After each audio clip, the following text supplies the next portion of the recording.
ਤੇ ਆਪਣੀ ਦਿੱਤੀ ਕਾਲ ਦੇ ਮੁਤਾਬਕ ਫੈਡਰਲ ਮੁਲਾਜ਼ਮਾਂ ਦੀ ਵੱਡੀ ਯੂਨੀਅਨ ਹੜਤਾਲ ਤੇ ਹੈ। ਵੇਜਸ ਵਧਾਉਣ ਦੀਆਂ ਮੰਗਾਂ ਤੇ ਹੋਰ ਮੰਗਾਂ ਕਾਰਨ ਮੁਲਾਜ਼ਮਾਂ ਨੇ ਹੜਤਾਲ ਉਡੀਕੀ। Public service alliance of Canada ਤੇ ਫੈਡਰਲ ਸਰਕਾਰ ਦੇ ਦਰਮਿਆਨ ਗੱਲਬਾਤ ਬੇਨਤੀਜਾ ਰਹੀ। ਲਗਭਗ 47,000 ਵਰਕਰ ਅਸੈਂਸ਼ੀਅਲ ਤਰੀਕੇ ਦੇ ਨਾਲ ਜਿਹੜੇ ਨੇ ਉਹ ਮੰਨੇ ਜਾ ਰਹੇ ਨੇ, ਜੋ ਕਾਨੂੰਨੀ ਹੜਤਾਲ ਦੀ ਸਥਿਤੀ ਵਿੱਚ ਉਂਝ ਕੰਮ ਕਰਨ ਦੇ ਲਈ ਰਿਪੋਰਟ ਕਰਨਾ ਜਾਰੀ ਰੱਖਣਗੇ ਜਦੋਂ ਤੱਕ ਯੂਨੀਅਨ ਤੇ ਫੈਡਰਲ ਦੇ ਵਿਚਕਾਰ ਕੋਈ ਸਮਝੌਤਾ ਨਹੀਂ ਹੋ ਜਾਂਦਾ, ਸ਼ਰਤਾਂ ਨਹੀਂ ਮੰਨੀਆਂ ਜਾਂਦੀਆਂ, ਇਹ ਹੜਤਾਲ ਜਾਰੀ ਰਹੇਗੀ। ਫੈਡਰਲ ਮੁਲਾਜ਼ਮਾਂ ਦੀ ਵੱਡੀ union public service alliance of Canada ਤੇ ਫੈਡਰਲ ਸਰਕਾਰਾਂ ਦਰਮਿਆਨ ਗੱਲਬਾਤ ਬੇਨਤੀਜਾ ਰਹਿਣ ਤੋਂ ਬਾਅਦ ਅੱਜ 1,55,500 ਤੋਂ ਵੱਧ ਪਬਲਿਕ ਸਰਵੈਂਟ ਨੇ ਹੜਤਾਲ ਕਰ ਦਿੱਤੀ ਹੈ। ਯੂਨੀਅਨ ਦੇ ਨੈਸ਼ਨਲ ਪ੍ਰੈਜ਼ੀਡੈਂਟ ਨੇ ਮੰਗਲਵਾਰ ਸ਼ਾਮ ਨੂੰ ਪ੍ਰੈਸ ਕਾਨਫਰੰਸ ਕੀਤੀ, ਜਿਸ ਦੌਰਾਨ ਉਹਨਾਂ ਨੇ ਦੱਸਿਆ ਕਿ ਹੜਤਾਲ ਅੱਜ ਤੋਂ ਸ਼ੁਰੂ ਹੋ ਗਈ ਹੈ। ਯੂਨੀਅਨ ਦੇ ਪ੍ਰੈਜ਼ੀਡੈਂਟ ਕ੍ਰਿਸ ਹਾਇਲੈਂਡ ਨੇ ਕਿਹਾ ਕਿ ਯੂਨੀਅਨ ਦੇ ਮੈਂਬਰ ਇੱਕ ਚੰਗਾ ਤੇ ਨਿਰਪੱਖ ਐਗਰੀਮੈਂਟ ਹਾਸਲ ਕਰਨ ਖਾਤਰ ਲੜਨ ਦੇ ਲਈ ਤਿਆਰ ਹੈ। ਉਹਨਾਂ ਕਿਹਾ ਕਿ ਭਾਵੇਂ ਸਰਕਾਰ ਤੇ ਯੂਨੀਅਨ ਦਰਮਿਆਨ ਅਜੇ ਦੂਰੀ ਹੈ, ਪਰ ਅਜੇ ਵੀ ਉਹਨਾਂ ਦਾ ਟੀਚਾ ਇੱਕ ਕਾਰਜੀ ਸਮਝੌਤਾ ਪ੍ਰਾਪਤ ਕਰਨਾ ਹੈ। ਬੁੱਧਵਾਰ ਸਵੇਰੇ ਯਾਨੀ ਅੱਜ ਮੁਲਕ ਦੀਆਂ 250 ਲੋਕੇਸ਼ਨਾਂ ਦੇ ਦਫ਼ਤਰਾਂ ਦੇ ਬਾਹਰ ਵਰਕਰਾਂ ਤੇ ਯੂਨੀਅਨ ਦੇ ਮੈਂਬਰਾਂ ਨੇ ਧਰਨੇ ਦੇਣੇ ਸ਼ੁਰੂ ਕਰ ਦਿੱਤੇ। ਕ੍ਰਿਸ ਨੇ ਕਿਹਾ ਹੈ ਕਿ ਸਰਕਾਰ ਤੇ ਯੂਨੀਅਨ ਵਿਚਕਾਰ ਗੱਲਬਾਤ ਦੌਰਾਨ ਕਿਹੜੇ ਮੁੱਦੇ ਵਿਚਾਰੇ ਗਏ ਨੇ। ਉਹਨਾਂ ਕਿਹਾ ਕਿ ਜਦੋਂ ਤੱਕ ਯੂਨੀਅਨ ਦੇ ਅਹਿਮ ਮੁੱਦਿਆਂ ਦਾ ਨਿਪਟਾਰਾ ਨਹੀਂ ਹੁੰਦਾ, ਉਦੋਂ ਤੱਕ ਹੜਤਾਲ ਜਾਰੀ ਰਹੇਗੀ। ਟ੍ਰੈਜਰੀ ਬੋਰਡ ਆਫ ਕੈਨੇਡਾ ਦੇ ਸਕੱਤਰੇਤ ਨੇ ਮੰਗਲਵਾਰ ਨੂੰ ਇੱਕ ਬਿਆਨ 'ਚ ਕਿਹਾ ਕਿ ਸਮਝੌਤੇ ਤੇ ਪਹੁੰਚਣ ਲਈ ਉਹਨਾਂ ਨੇ ਉਹ ਸਭ ਕੀਤਾ ਜੋ ਉਹ ਕਰ ਸਕਦੇ ਨੇ। ਸਰਕਾਰ ਨੇ PSAC ਨੂੰ ਇੱਕ ਨਿਰਪੱਖ ਅਤੇ ਚੰਗੇ ਆਫਰ ਦੀ ਪੇਸ਼ਕਸ਼ ਕੀਤੀ ਤੇ ਉਹਨਾਂ ਦੀਆਂ ਸਾਰੀਆਂ ਮੰਗਾਂ ਦਾ ਜਵਾਬ ਦਿੱਤਾ।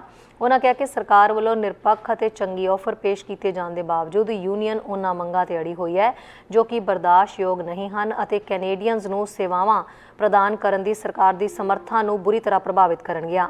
PSAC ਦੇ 1,20,000 ਮੈਂਬਰ ਪਿਛਲੇ ਹਫ਼ਤੇ ਹੜਤਾਲ ਦੀ ਕਾਨੂੰਨੀ ਸਥਿਤੀ ਵਿੱਚ ਪ੍ਰਵੇਸ਼ ਕਰ ਗਏ ਸਨ ਤੇ ਪਿਛਲੇ ਹਫ਼ਤੇ ਉਹਨਾਂ ਵਿੱਚ 39,000 ਹੋਰ ਮੈਂਬਰ ਸ਼ਾਮਿਲ ਹੋ ਗਏ, ਜਿਸ ਨਾਲ PSAC ਦੀ ਨੁਮਾਇੰਦਗੀ ਵਿੱਚ ਹੜਤਾਲ ਕਰ ਰਹੇ ਕੁੱਲ ਮੈਂਬਰਾਂ ਦੀ ਗਿਣਤੀ 1,55,500 ਤੋਂ ਵਧੇਰੇ ਹੈ।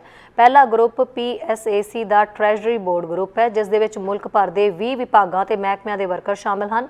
ਦੂਜਾ ਗਰੁੱਪ PSAC ਅਤੇ ਇਸ ਦੀ ਛੋਟੀ ਇਕਾਈ ਯੂਨੀਅਨ ਆਫ ਟੈਕਸੇਸ਼ਨ ਇੰਪਲੋਈਜ਼ ਦੀ ਨੁਮਾਇੰਦਗੀ ਹੇਠ ਹੈ, ਜਿਸ ਵਿੱਚ ਕੈਨੇਡਾ ਰੈਵਨਿਊ ਏਜੰਸੀ ਦੇ ਵਰਕਰ ਸ਼ਾਮਿਲ ਨੇ।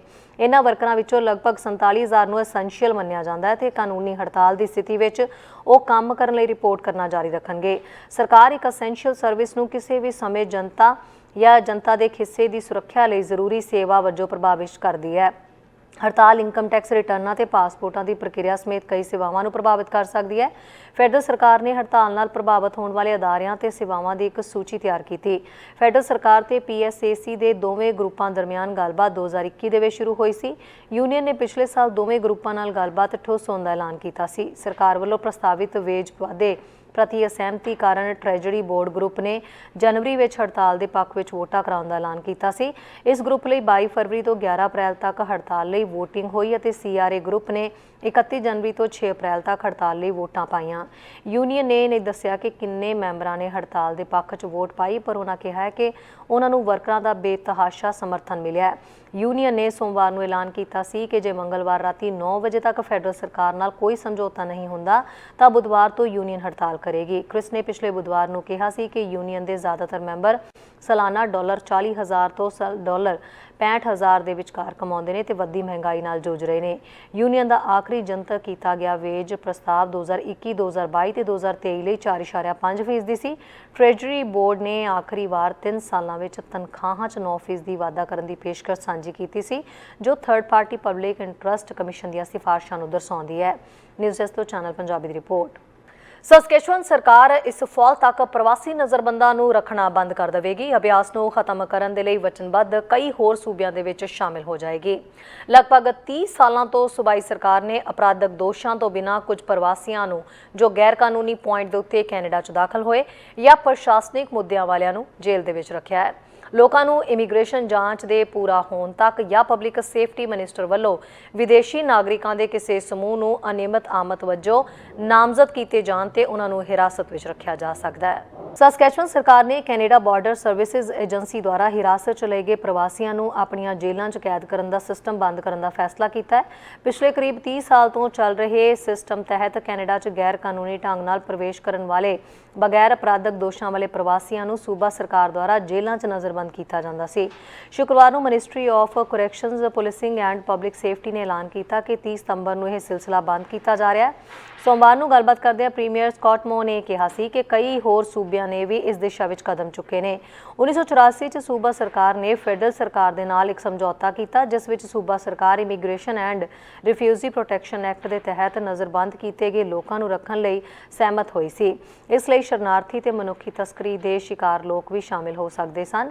ਕੈਨੇਡਾ ਬਾਰਡਰ ਸਰਵਿਸਿਜ਼ ਏਜੰਸੀ ਵਿਦੇਸ਼ੀ ਨਾਗਰਿਕਾਂ ਤੇ ਸਥਾਈ ਨਿਵਾਸੀਆਂ ਨੂੰ ਗ੍ਰਿਫਤਾਰ ਕਰ ਸਕਦੀ ਹੈ ਜੇਕਰ ਉਹਨਾਂ ਦੇ ਕੋਲ ਇਹ ਵਿਸ਼ਵਾਸ ਕਰਨ ਦੇ ਵਾਜਬ ਆਧਾਰ ਹੋਣ ਕਿ ਉਹ ਪ੍ਰਵਾਸੀ ਕੈਨੇਡਾ 'ਚ ਅਪਰਵਾਨਯੋਗ ਹਨ, ਜਨਤਾ ਦੇ ਲਈ ਖਤਰਨਾਕ ਹਨ ਜਾਂ ਕਾਨੂੰਨੀ ਕਾਰਵਾਈ ਜਾਂ ਸੁਣਵਾਈ ਲਈ ਪੇਸ਼ ਨਹੀਂ ਹੋਣਗੇ ਜਾਂ ਉਹ ਆਪਣੀ ਪਛਾਣ ਬਾਰੇ ਦਫ਼ਤਰ ਨੂੰ ਸੰਤੁਸ਼ਟ ਕਰਨ 'ਚ ਸਮਰਥ ਹੋਣ। ਲੋਕਾਂ ਨੂੰ ਇਮੀਗ੍ਰੇਸ਼ਨ ਜਾਂਚ ਦੇ ਪੂਰਾ ਹੋਣ ਤੱਕ ਜਾਂ ਪਬਲਿਕ ਸੇਫਟੀ ਮਿਨਿਸਟਰ ਵੱਲੋਂ ਵਿਦੇਸ਼ੀ ਨਾਗਰਿਕਾਂ ਦੇ ਕਿਸੇ ਸਮੂਹ ਨੂੰ ਅਨਿਯਮਿਤ ਆਮਦ ਵਜੋਂ ਨਾਮਜ਼ਦ ਕੀਤੇ ਜਾਣ ਤੇ ਉਹਨਾਂ ਨੂੰ ਹਿਰਾਸਤ 'ਚ ਰੱਖਿਆ ਜਾ ਸਕਦਾ ਹੈ। ਸਸਕੈਚੁਅਨ ਵਿੱਚ ਕੋਈ ਇਮੀਗ੍ਰੇਸ਼ਨ ਹੋਲਡਿੰਗ ਸੈਂਟਰ ਨਹੀਂ ਹੈ, ਇਸ ਕਰਕੇ ਸੂਬੇ ਨੂੰ ਨਜ਼ਰਬੰਦਾਂ ਨੂੰ ਜੇਲ੍ਹਾਂ 'ਚ ਨਜ਼ਰਬੰਦੀ ਦੇ ਕਿਸੇ ਹੋਰ ਵਿਕਲਪ 'ਚ ਰੱਖਣਾ ਪੈਂਦਾ ਹੈ। ਸੂਬਾ ਸਰਕਾਰ ਵੱਲੋਂ ਜਾਰੀ ਕੀਤੀ ਗਈ ਰਿਪੋਰਟ ਅਨੁਸਾਰ ਪਿਛਲੇ ਸਾਲ ਸਸਕੈਚੁਅਨ ਵਿੱਚ 16 ਲੋਕਾਂ ਨੂੰ ਇਮੀਗ੍ਰੇਸ਼ਨ ਕਾਰਨਾਂ ਲਈ ਨਜ਼ਰਬੰਦ ਕੀਤਾ ਗਿਆ ਸੀ। ਮਿਨਿਸਟਰੀ ਦੇ ਇੱਕ ਬੁਲਾਰੇ ਨੇ ਦੱਸਿਆ ਹੈ ਕਿ ਸਮਝੌਤੇ ਦੀ ਸਮੀਖਿਆ ਕਰਨ ਤੋਂ ਬਾਅਦ ਸੂਬਾ ਸਰਕਾਰ ਨੇ ਪਾਇਆ ਕਿ ਇਮੀਗ੍ਰੇਸ਼ਨ ਕਾਰਨਾਂ ਕਰਕੇ ਨਜ਼ਰਬੰਦ ਕੀਤੇ ਗਏ ਵਿਅਕਤੀ ਦੇ ਮਾਮਲੇ ਵਿੱਚ ਸੂਬੇ ਦੇ ਕਰੈਕਸ਼ਨ ਸਿਸਟਮ ਦੀ ਕੋਈ ਭੂਮਿਕਾ ਨਹੀਂ ਹੈ। ਉਹਨਾਂ ਕਿਹਾ ਕਿ ਜਿਨ੍ਹਾਂ ਪ੍ਰਵਾਸੀਆਂ ਤੇ ਅਪਰਾਧਕ ਦੋਸ਼ ਲੱਗੇ ਨੇ ਉਹਨਾਂ ਨੂੰ ਮਾਮਲਾ ਨਿਪਟਾਉਣ ਤੱਕ ਸੂਬੇ ਦੀਆਂ ਜੇਲ੍ਹਾਂ 'ਚ ਤਿਆਰ ਰਹਿਣਾ ਜਾਰੀ ਰਹੇਗਾ। BC, ਅਲਬਰਟਾ, ਮੈਨੀਟੋਬਾ ਤੇ ਨੋਵਾ ਸਕੋਸ਼ੀਆ ਨੇ ਵੀ ਇਮੀਗ੍ਰੇਸ਼ਨ ਨਜ਼ਰਬੰਦੀ ਖਤਮ ਕਰਨ ਦਾ ਫੈਸਲਾ ਕੀਤਾ ਹੈ।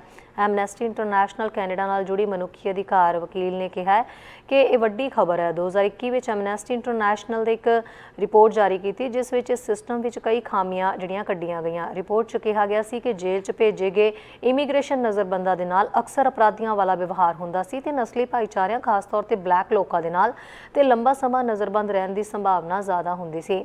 ਰਿਪੋਰਟ ਅਨੁਸਾਰ ਕੋਵਿਡ-19 ਮਹਾਮਾਰੀ ਤੋਂ ਬਾਅਦ CBSA ਨੇ ਵੱਡੀ ਗਿਣਤੀ 'ਚ ਨਜ਼ਰਬੰਦਾਂ ਨੂੰ ਹੋਰ ਨਜ਼ਰਬੰਦੀ ਵਿਕਲਪਾਂ ਲਈ ਰਿਹਾ ਕੀਤਾ ਤੇ ਉਹਨਾਂ ਕਿਹਾ ਹੈ ਕਿ ਨਜ਼ਰਬੰਦੀ ਵਿਕਲਪ ਸੰਭਵ ਹੈ। ਸਸਕੈਚੁਅਨ ਸਰਕਾਰ ਅਤੇ CBSA ਜਨਤਕ ਸੁਰੱਖਿਆ ਤੇ ਨਜ਼ਰਬੰਦਾਂ ਦੀ ਦੇਖਰੇਖ ਨੂੰ ਯਕੀਨੀ ਬਣਾਉਣ ਲਈ ਇੱਕ ਟ੍ਰਾਂਜੀਸ਼ਨ ਪਲਾਨ ਤੇ ਕੰਮ ਕਰਨਗੇ।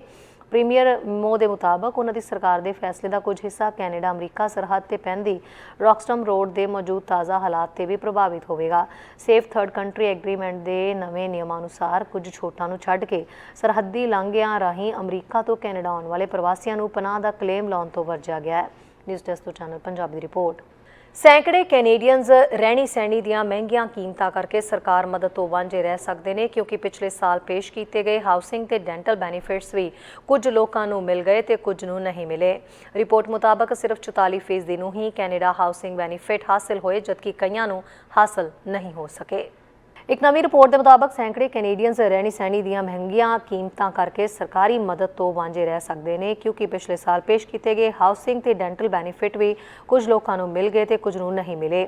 ਕੈਨੇਡੀਅਨ ਸੈਂਟਰ ਫਾਰ ਪਾਲਿਸੀ ਆਲਟਰਨੇਟਿਵਸ ਦੇ ਸੀਨੀਅਰ ਨੇ ਜਾਣਕਾਰੀ ਦਿੰਦੇ ਹੋਏ ਕਿਹਾ ਹੈ ਕਿ ਸਰਕਾਰ ਦੇ ਵੱਲੋਂ ਇਹਨਾਂ ਸੰਬੰਧੀ ਮਾਪਦੰਡਾਂ ਉੱਤੇ ਅਸਲ ਦੇ ਵਿੱਚ ਕਿੰਨੀ ਰਕਮ ਖਰਚ ਕੀਤੀ ਗਈ ਹੈ। ਉਹਨਾਂ ਪਿਛਲੇ ਸਾਲ ਦੇ ਅੰਤ ਵਿੱਚ ਫੈਡਰਲ ਸਰਕਾਰ ਵੱਲੋਂ ਜਾਰੀ ਕੀਤੇ ਬਿਆਨ 'ਚ ਅੰਦਾਜ਼ਨ ਰਕਮ ਦਾ ਜਿਹੜਾ ਜ਼ਿਕਰ ਕੀਤਾ ਗਿਆ ਸੀ ਤੇ ਮਾਰਚ ਦੇ ਅੰਤ ਵਿੱਚ ਵੈਬਸਾਈਟ ਉੱਤੇ ਜਿਹੜੇ ਅੰਕੜੇ ਮੁਹੱਈਆ ਕਰਵਾਏ ਗਏ ਸਨ ਉਹਨਾਂ ਦੀ ਤੁਲਨਾ ਦੇ ਮੁਤਾਬਕ ਹੀ ਅਧਿਐਨ ਕੀਤਾ ਹੈ। ਮੈਕਡੋਨਲਡ ਨੇ ਪਾਇਆ ਹੈ ਕਿ ਯੋਗ ਦਾਅਵੇਦਾਰਾਂ ਦੇ ਵਿੱਚ ਸਿਰਫ 44% ਨੂੰ ਹੀ ਕੈਨੇਡਾ ਹਾਊਸਿੰਗ ਬੈਨੀਫਿਟ ਹਾਸਲ ਹੋਏ ਜਦਕਿ ਅੱਧੇ ਤੋਂ ਕੁਝ ਜ਼ਿਆਦਾ ਨੂੰ ਕੈਨੇਡਾ ਡੈਂਟਲ ਬੈਨੀਫਿਟ ਹਾਸਲ ਹੋਏ ਨੇ। ਉਹਨਾਂ ਦੱਸਿਆ ਕਿ ਇਹ ਦਰਾਂ ਬਹੁਤ ਘੱਟ ਹੈ। ਹਾਊਸਿੰਗ ਬੈਨੀਫਿਟਸ ਦੇ ਵਿੱਚ ਘੱਟ ਆਮਦਨ ਵਾਲੇ ਕਿਰਾਏਦਾਰਾਂ ਨੂੰ $500 ਹਾਊਸਿੰਗ ਬੈਨੀਫਿਟ ਦੇਣ ਦੀ ਪੇਸ਼ਕਸ਼ ਕੀਤੀ ਗਈ ਸੀ। ਇਸ ਸੰਬੰਧੀ ਅਰਜ਼ੀਆਂ 31 ਮਾਰਚ ਤੱਕ ਬੰਦ ਹੋ ਗਈਆਂ। ਫੈਡਰਲ ਡੈਂਟਲ ਬੈਨੀਫਿਟ ਤਹਿਤ 12 ਸਾਲ ਤੋਂ ਘੱਟ ਉਮਰ ਦੇ ਬੱਚਿਆਂ ਨੂੰ $650 ਪ੍ਰਤੀ ਬੱਚਾ ਦੇਣ ਦਾ ਦਾਅਵਾ ਕੀਤਾ ਗਿਆ ਪਰ ਇਸ ਦਾ ਲਾਹਾ ਵੀ ਅੱਧੇ ਲੋਕਾਂ ਨੇ ਹੀ ਲਿਆ। ਲਿਬਰਲਾਂ ਦੇ NDP ਨਾਲ ਹੋਏ ਅਹਿਮ ਸਮਝੌਤੇ ਤਹਿਤ ਨੈਸ਼ਨਲ ਡੈਂਟਲ ਕੇਅਰ ਪ੍ਰੋਗਰਾਮ ਸ਼ੁਰੂ ਕਰਨ ਲਈ ਚੁੱਕਿਆ ਜਾਣ ਵਾਲਾ ਇਹ ਪਹਿਲਾ ਕਦਮ ਸੀ।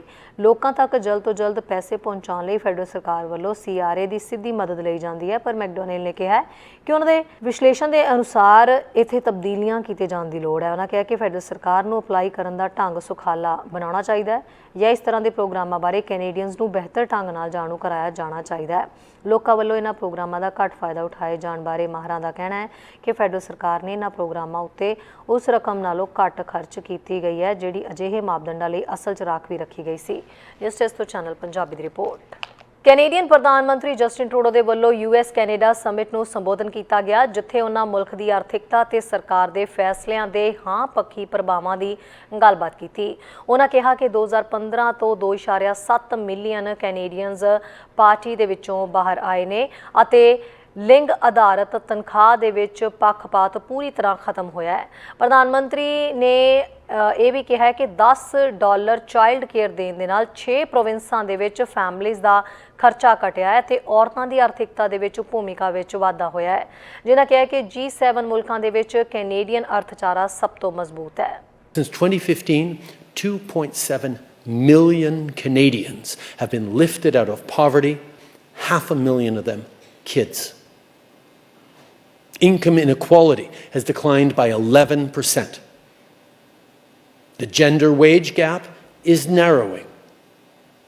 We announced $10 a day childcare 2 years ago, a milestone that's already been reached in 6 provinces and territories, with significant reductions in fees everywhere else, which means women's participation in the economy has reached an all-time high, and our economy is projected to grow by 1.2% because of it. Our broad-based support to the economy during the pandemic recession enabled a robust recovery that led Canada to have one of the strongest job recoveries in the world. Wages are going up. Last year we had the strongest economic growth in the G7. And we have the lowest deficit and debt to GDP ratio in the G7. In these times of anxiety, people are looking for solutions and looking to us all as leaders. Well, to lead is to choose. To govern is to choose. Some politicians have made the choice to exploit fears, to rile people up while offering no real solutions. Our government has made a different choice, and we'll keep making that choice. A choice to dig deeper than simplistic slogans to tackle complex problems. To think bigger than the failed trickle-down economic policies of the past. To be bold in investing in the middle class, in fighting climate change, in building a more equal and just society where we reconcile with Indigenous peoples and where everyone has a real and fair chance at success, no matter who you are, where you were born, or where you live. सूबा BC ਦੇ ਵਿੱਚ diabetes ਦੀ ਦਵਾਈ ਦੀ supply ਨੂੰ ਸੁਰੱਖਿਅਤ ਰੱਖਣ ਦੇ ਲਈ ਕਾਰਵਾਈ ਕਰ ਰਿਹਾ ਹੈ। ਸਮਾਗਲੂਟਾਈਡ ਦਵਾਈਆਂ ਦੀ ਇੱਕ ਸ਼੍ਰੇਣੀ ਦੇ ਵਿੱਚ ਸ਼ਾਮਿਲ ਹੈ ਜਿਸ ਨੂੰ ਇਨਕ੍ਰੇਟਿਨ ਮਿਮੈਟਿਕਸ ਕਿਹਾ ਜਾਂਦਾ ਹੈ। ਫਾਰਮੇਸੀਆਂ ਦੁਆਰਾ ਸੈਮਾਗਲੂਟਾਈਡ ਦੀ ਵਿਕਰੀ ਤੇ ਸ਼ਰਤਾਂ ਲਗਾਉਣ ਦੇ ਲਈ ਦਵਾਈਆਂ ਦੀ ਸਮਾਂ ਸਾਰਣੀ ਦਾ ਇੱਕ ਨਵਾਂ ਨਿਯਮ ਲਾਗੂ ਕੀਤਾ ਗਿਆ ਹੈ। सूबा ਇਹ ਯਕੀਨੀ ਬਣਾਉਣ ਦੇ ਲਈ BC ਵਿੱਚ ਡਾਇਬੀਟੀਜ਼ ਦੇ ਮਰੀਜ਼ਾਂ ਨੂੰ ਡਾਇਬੀਟੀਜ਼ ਦੀ ਦਵਾਈ ਸਮਾਗਲੂਟਾਈਡ ਦੀ ਘਾਟ ਦਾ ਅਨੁਭਵ ਨਾ ਹੋਵੇ ਤੁਰੰਤ ਪ੍ਰਭਾਵੀ ਇੱਕ ਨਵਾਂ ਨਿਯਮ ਲਾਗੂ ਕਰ ਰਿਹਾ ਹੈ। ਸਮਾਗਲੂਟਾਈਡ ਦਵਾਈਆਂ ਦੀ ਇੱਕ ਸ਼੍ਰੇਣੀ ਵਿੱਚ ਸ਼ਾਮਿਲ ਹੈ ਜਿਸ ਨੂੰ ਇਨਕ੍ਰੇਟਿਨ ਮਿਮੈਟਿਕਸ ਕਿਹਾ ਜਾਂਦਾ ਹੈ ਜੋ ਪੈਨਕ੍ਰੀਆਸ ਨੂੰ ਬਲੱਡ ਸ਼ੂਗਰ ਦੇ ਪੱਧਰ ਉੱਤੇ ਹੋਣ ਤੇ इंसुलिन की सही मात्रा छड्डण दे विच मदद करता है। प्रमुख पदार्थ वजों स्मैगलूटाइड वालियां दवाइयां टाइप 2 डायबिटीज़ मैलिट्स का इलाज ओजेम्पिक ब्रेड की एक टीकायोग दवाई अते राइबलेसिस एक टैबलेट राही करदियां ने ते नाल ही वेगोवे ब्रांड के तहत मोटापे का इलाज भी करदियां ने। इस संबंधी जानकारी दिंदियां होयां सेहत मंत्री एडियन डिस ने कहा है कि अज असी जो तुरंत कार्रवाई कर रहे हैं वो ब्रिटिश कोलंबिया ते कैनेडा विच उन्हां मरीज़ां जिन्हां नूं अपनी टाइप 2 डायबिटीज़ का इलाज करन लई ओजेम्पिक की लोड़ है लई यह यकीनी बनावेगा कि उस तक लगातार पहुँच की जा सके।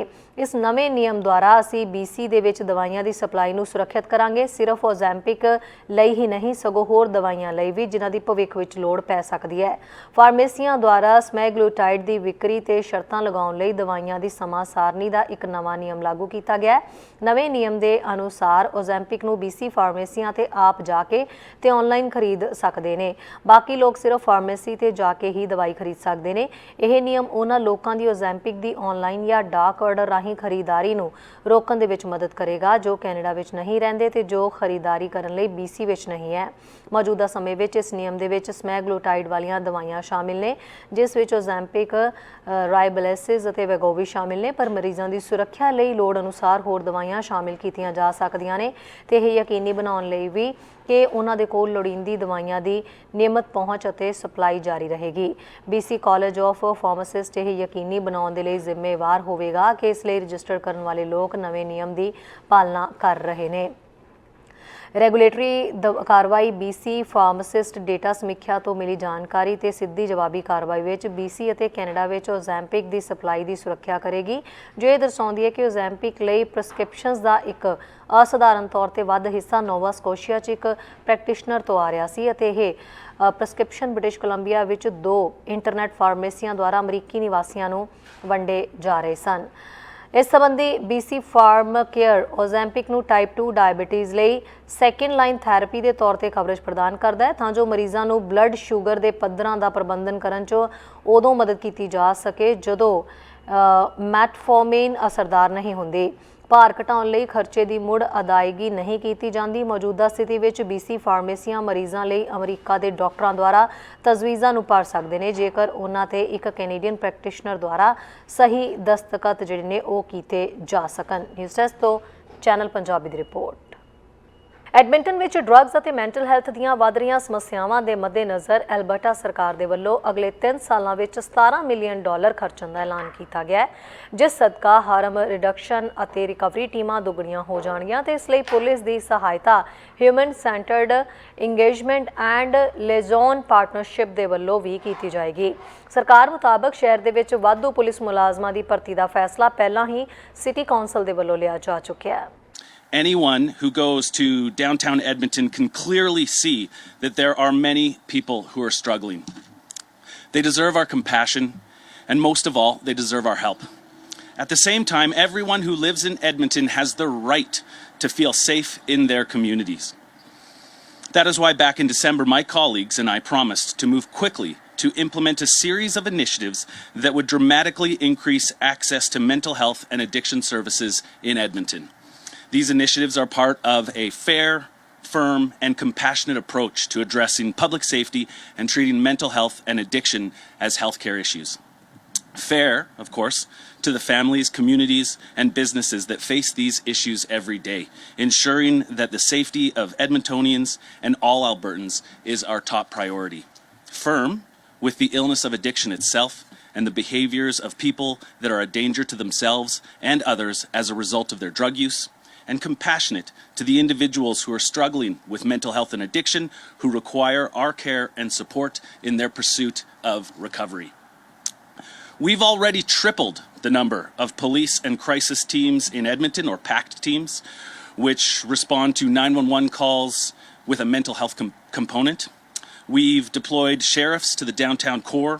We've provided grant funding to keep transit stations and trains and buses safe and welcoming for law-abiding Edmontonians. And my colleague, Minister Ellis, committed to hiring 100 more street-level police officers in Alberta's 2 biggest urban centres. Today, we are continuing to build off of those efforts. So, I am proud and pleased to announce that we are investing more than $17 million over 3 years to better integrate health and police services, working in partnership with Edmonton Police Service. This funding will double the number of harm reduction and recovery outreach teams in Edmonton, known as the HELP teams, the Human Centered Engagement and Liaison Partnership. These teams pair police officers with social navigators from community organizations. Ford ਸਰਕਾਰ ਦੇ ਵੱਲੋਂ ਇਸ ਗੱਲ ਦੀ ਪੁਸ਼ਟੀ ਕੀਤੀ ਗਈ ਹੈ ਕਿ ਉਹ ਓਨਟਾਰੀਓ ਸਾਇੰਸ ਸੈਂਟਰ ਨੂੰ ਟੋਰਾਂਟੋ ਦੇ ਮੁੜ ਤਿਆਰ ਕੀਤੇ ਗਏ ਓਨਟਾਰੀਓ ਪਲੇਸ ਵਿਖੇ ਸ਼ਿਫਟ ਕਰਨ ਜਾ ਰਹੀ ਹੈ। ਪ੍ਰੀਮੀਅਰ ਡਗ ਫੋਰਡ ਦੇ ਵੱਲੋਂ ਓਨਟਾਰੀਓ ਪਲੇਸ, ਜਿੱਥੇ ਸਾਇੰਸ ਸੈਂਟਰ ਲਈ ਨਵੀਂ ਲੋਕੇਸ਼ਨ ਵੀ ਸ਼ਾਮਿਲ ਹੋਵੇਗੀ, ਦੇ ਅਗਲੇ ਪੜਾਅ ਦੇ ਲਈ ਯੋਜਨਾ ਦਾ ਖੁਲਾਸਾ ਕੀਤਾ ਗਿਆ। ਇੱਥੇ ਐਂਫੀਥੀਏਟਰ, ਪਬਲਿਕ ਬੀਚ, ਬਾਰਸ, ਰੈਸਟੋਰੈਂਟ, ਨਵੀਂ ਮਰੀਨਾ ਤੇ ਸਪਾ ਵਰਗੀਆਂ ਸਹੂਲਤਾਂ ਵੀ ਹੋਣਗੀਆਂ। ओंटैरियो प्लेस ਦੇ ਉੱਤੇ ਨਿਊਜ਼ ਕਾਨਫਰੰਸ ਨੂੰ ਸੰਬੋਧਨ ਕਰਦਿਆਂ ਫੋਰਡ ਨੇ ਆਖਿਆ ਹੈ ਕਿ ਇਹ state of the art science centre ਹੋਵੇਗਾ। ओंटैरियो ਦੇ ਟੂਰਿਜ਼ਮ ਮੰਤਰੀ ਨੀਲ ਲੈਮਸਡੇਨ ਨੇ ਆਖਿਆ ਹੈ ਕਿ 2025 ਦੇ ਵਿੱਚ ਸਾਇੰਸ ਸੈਂਟਰ ਨੂੰ ਵਾਟਰਫਰੰਟ ਸਾਈਟ 2025 ਵਿੱਚ ਸਾਇੰਸ ਸੈਂਟਰ ਨੂੰ ਵਾਟਰਫਰੰਟ ਸਾਈਟ ਉੱਤੇ ਲਿਆਂਦਾ ਜਾਏਗਾ। Here, this site will welcome millions of visitors from every corner of this province, every corner of this country, and around the world. We'll see young families driving in, let's say from Burlington or Oshawa, and using the new underground public parking facility, students taking the new Ontario line through Corktown to the exhibition station, which will include new transit options that connect people to exhibition grounds in Ontario Place. Vacationers, let's say from Timmins or Ottawa, even from Boston and New York, and my second favorite city next to Toronto, Chicago, flying to Billy Bishop Island Airport just down the road. And boaters from Cornwall and Kingston and Niagara and even over by Port Credit will be coming over here, docking for the day at our new and improved public marina. And friends, once you get here, there's going to be so much to do, so much fun. You can start your day taking a stroll at Trillium Park or at one of our new trails with stunning views of Lake Ontario and the beautiful Toronto skyline. Then head over the new public marina and enjoy some shopping from local vendors and grab a meal or a cold drink at one of the many new restaurants and bars that our partners at Ontario Live will design and deliver. After that, you can walk or cycle over to the new state-of-the-art Science Centre. And by the way, we've been talking about this Science Centre for over 3 years now. Probably the worst kept secret. But John, thank you for that. Yeah, I agree. Where you can explore the latest in interactive exhibits or catch the movie at an upgraded Cinesphere. You can spend an afternoon at Therme Water Park or just relax on one of the new expanded public beaches. And to close it out for the day, enjoy one of the live concerts. I'm sure quite a few of you have already been to Budweiser stage. They're going to have 20,000 other people in the brand new all-season amphitheater. ਖਬਰਾਂ ਤੇ ਜਾਣਕਾਰੀਆਂ ਦਾ ਸਿਲਸਿਲਾ ਫਿਲਹਾਲ ਇੱਥੇ ਮੁੱਕਦਾ ਹੈ। ਨਵੀਆਂ ਤੇ ਤਾਜ਼ਾ ਖਬਰਾਂ ਲੈ ਕੇ ਫਿਰ ਤੋਂ ਹਾਜ਼ਰ ਹੋਵਾਂਗੇ। ਇਜਾਜ਼ਤ ਚਾਹੁੰਦੇ ਹਾਂ। ਧੰਨਵਾਦ। ਸਾਡਾ ਹਰ ਇੱਕ ਪ੍ਰੋਗਰਾਮ ਦੇਖਣ ਤੇ ਸਾਡੇ ਨਾਲ ਜੁੜਨ ਲਈ ਸਬਸਕ੍ਰਾਈਬ ਕਰੋ ਚੈਨਲ ਪੰਜਾਬੀ ਤੇ ਨੋਟੀਫਿਕੇਸ਼ਨ ਲਈ ਬੈਲ ਆਈਕਨ ਵਾਲੇ ਬਟਨ ਤੇ ਕਲਿੱਕ ਕਰੋ।